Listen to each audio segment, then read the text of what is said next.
তখনই রাজকনক তার গণনা শেষ করে সেখানে চলে আসে। এই তো রাজকনক চলে এসেছে, ভালো হয়েছে। রাজকনক, বলুন না আপনি কি কারণে রাজ্যে এভাবে বিষাক্ত হাওয়া ছড়িয়ে পড়েছে, আর কিভাবে বা আমাদের রাজ্যের হাওয়া বিষাক্ত হয়ে উঠেছে, কিভাবে বা আমরা এই বিপদ থেকে সেই সব মানুষকে বাঁচাতে পারি। মহারাজ, রাজকুমার, রানীমা, আপনারা আমায় ক্ষমা করবেন। আমি আপনাদের সাথে এখন কোনো কথা বলতে পারছি না। আমি একটু আমাদের যুবরাজের সাথে একা একা কথা বলতে চাই। তার সাথে আমার বিশেষ কিছু কথা আছে। হ্যাঁ হ্যাঁ রাজকনক, বলুন না কি বলবেন। আমি আপনার সাথে একা একা কিছু কথা বলতে চাই যুবরানী। আচ্ছা ঠিক আছে, আপনি যুবরানীর সাথে একা কথা বলুন। মহারাজ, রাজকুমার, চলো আমরা একটু পরে আসছি। এরপর রানীমা রাজামশাই এবং রাজকুমারকে নিয়ে সেখান থেকে চলে যায়।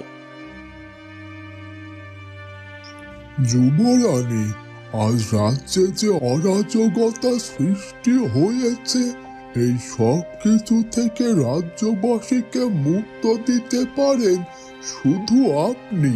কি বলছেন কি? আমি রাজ্যবাসীকে এই বিপদ থেকে মুক্তি দিতে পারি? তাহলে বলুন কিভাবে কি করতে হবে। লাগলে আমি আমার প্রাণ দিয়ে দেব রাজ্যবাসীর জন্য, তারপরও তাদেরকে রক্ষা করতে চাই।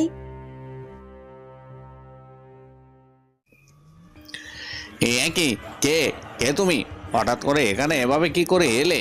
তুমি কি মানুষ নাকি কোনো জাদুকর? আমি একজন মানুষ, তবে আমার কিছু জাদু শক্তি আয়ত্ত করা আছে, আর তাই তো আমি এভাবে তোমাদের সামনে এসে দাঁড়াতে পেরেছি।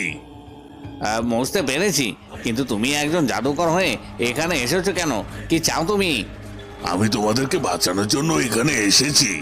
আমি জানি তোমাদের রাজ্যে বিষাক্ত বাতাস ছড়িয়ে পড়েছে, যার কারণে সকলে মৃত্যুবরণ করছে। তোমরা মহাবিপদে আছো, মহাবিপদে।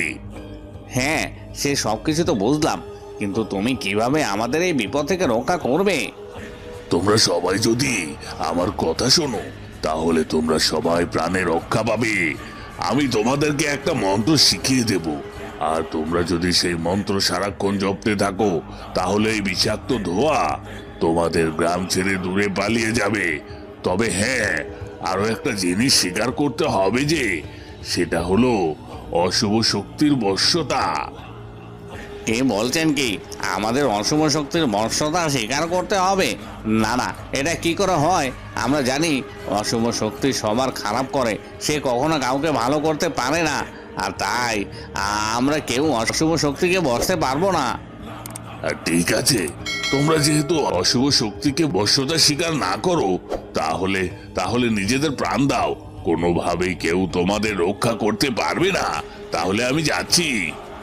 না না, কেউ না, দাঁড়াও। বলছি, তুমি কি সত্যি বলছো তোমার অশুভ শক্তির বশ্যতা স্বীকার করলে আমাদের কোনো ক্ষতি হবে না? ওই বিষাক্ত ধোঁয়া এখান থেকে পালিয়ে যাবে? যদি সেটাই হয়, আমরা অবশ্যই সত্যি অশুভ শক্তির বশ্যতা স্বীকার করব। দিদিমা, তোমার কথায় আমি মেয়েটিকে কারাগার থেকে মুক্ত করে দিয়েছি ঠিকই, কিন্তু তোমাকে বারবার বলছি কোনোভাবেই যেন ওই মেয়েটি আমার সামনে এসে না দাঁড়ায়, আরও ভালোবাসার কথা আমাকে না বলে, তাহলে কিন্তু ওকে আমি আবার কারাগারে বন্দি করব। প্রতাপ, ওই মেয়েটি তো নিজে রাজপ্রাসাদে আসেনি বা নিজের ইচ্ছায় জোর করে তোমাকে বিবাহ করেনি, তাহলে কেন শুধু শুধু এমনটা করছো তুমি? ও তোমার স্ত্রী, তাই বলছি তুমি নিজের স্ত্রীকে মেনে নাও। দিদিমা, তুমি আমাকে বলছো ওই মেয়েটিকে স্ত্রী হিসাবে মেনে নিতে? তুমি জানো না আমি ফুলকুমারীকে ভালোবাসি? ফুলকুমারীকে ছাড়া আমি অন্য কাউকে আমার স্ত্রীর মর্যাদা দিতে পারবো না। আমি জানি, সবই জানি, কিন্তু কিন্তু এটা অসম্ভব। অসম্ভবকে সম্ভব করার চেষ্টা করো না। তুমি ফুলকুমারীকে ভুলে যাও। এই মেয়েটিকে তুমি বিবাহ করেছো, আর এই মেয়েটি তোমার স্ত্রী হওয়ার যোগ্য। ওকে মেনে নাও, আর আমি তোমার দিদিমা হিসাবে এইটুকু অনুরোধ করছি। না না দিদিমা, কিছুতেই না, কিছুতেই আমি ওই মেয়েটিকে আমার স্ত্রী হিসাবে মেনে নেব না। ফুলকুমারী আমার ছিল আর আমারই থাকবে। সেই জায়গা অন্য কেউ নিতে পারবে না। কিন্তু তুমি কেন ভুলে যাচ্ছ যে ফুলকুমারী অন্য একজনের স্ত্রী? সে কখনো কোনোদিনও তোমার হবে না।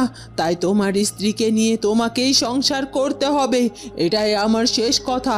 আর হ্যাঁ, কোনো কারণে তুমি ওই মেয়েটিকে কোনোভাবে শাস্তি দিতে পারবে না, তাহলে কিন্তু এর পরিণাম ভালো হবে না। এই কথা বলে রাজকুমার প্রতাপের দিদিমা সেখান থেকে চলে যায়।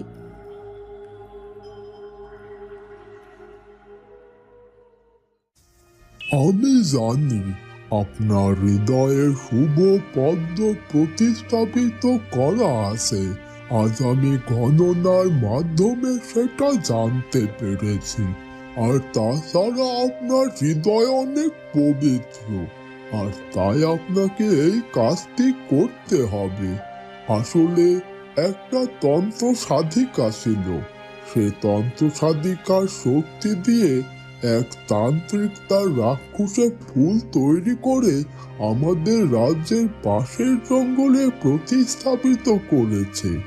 আর সেই ফুল থেকে বিষাক্ত নিঃশ্বাস বেরিয়ে আমাদের রাজ্যের প্রতিটি মানুষের ক্ষতি করার চেষ্টা করছে। আর আস্তে আস্তে এই পুরো রাজ্যবাসীকে অশুভ শক্তি দখলে নিয়ে আসতে পারে। আর যদি কোনো অশুভ শক্তি দখলে না নিয়ে আসতে পারে, তাহলে তাদেরকে হত্যা করবে। ঠিক আছে রাজকনক, আমাকে বলুন আমাকে কি কি করতে হবে, কি কি করলে আমি আমার রাজ্যের সবাইকে রক্ষা করতে পারবো আর ওই রাক্ষসী ফুলকে ধ্বংস করতে পারবো। আপনাকে 3টি কাজ করতে হবে।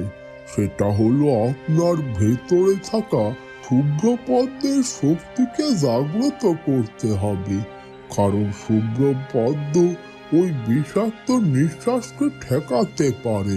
দ্বিতীয়ত, আপনাকে এমন একটি তলোয়ার ব্যবহার করতে হবে যে তলোয়ারটি হলো অনেক প্রাচীনতম তলোয়ার, আর সেই তলোয়ারের শক্তি হতে হবে পবিত্র। আর তৃতীয়ত, আপনাকে আপনার পবিত্রতার পরীক্ষা দিতে হবে।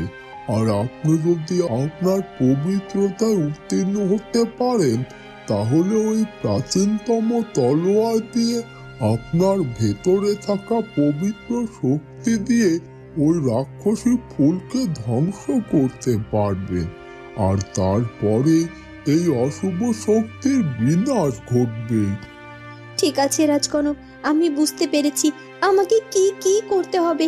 আর আমার বিশ্বাস আমি সব কিছু করতে পারবো। শুধুমাত্র আজকে রাতটা পার হতে দিন। আজকে রাতের মধ্যে আমি ওই প্রাচীন তলোয়ারটিও খুঁজে বের করব। আর আগামীকাল সকালে যাব ওই রাক্ষসী ফুলের কাছে ওকে শেষ করার জন্য। বন্ধুরা, কি হতে চলেছে এরপর সেটা জানবো আমরা ফুলকুমারী গল্পের পরবর্তী পর্বে। আর আমাদের আজকের পর্বটি ভালো লাগলে অবশ্যই আমাদের চ্যানেলটিকে সাবস্ক্রাইব করে দিও। দেখা হবে নতুন পর্বে। ধন্যবাদ।